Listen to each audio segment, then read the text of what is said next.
Hello friend, आनंदाची बातमी ही आहे की जे विद्यार्थी पोलीस भरतीची तयारी करत होते, आता त्यांच्यासाठी आनंदाची बातमी आहे की पोलीस भरती आलेली आहेत. पोलीस आयुक्त मीरा भाईदर वसई विरार पोलीस शिपाई भरती 2024-25 या वर्षाकरिता काही पदे भरण्यात येत आहेत. पोलीस शिपाई 840, तर चालक पोलीस शिपाई म्हणजे ड्रायव्हर यांच्यासाठी 81 पदं भरण्यात येत आहेत.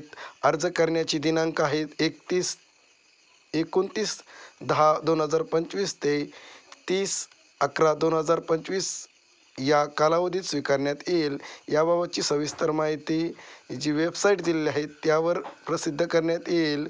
उमेदवारास पोलीस आयुक्त यांच्या स्थापनेवरील पोलीस शिपाई व चालक पोलीस शिपाई परीक्षा ऑनलाईन अर्ज सादर करणे महत्त्वाचे आहे. तुम्हाला माहीतच असेल, क्वालिफिकेशन 12वी पासच पोलीस भरतीसाठी आवश्यक आहेत. जे उमेदवार इच्छुक आहेत त्यांनी लवकरात लवकर ऑनलाईन फॉर्म भरून घ्यायचा आहे.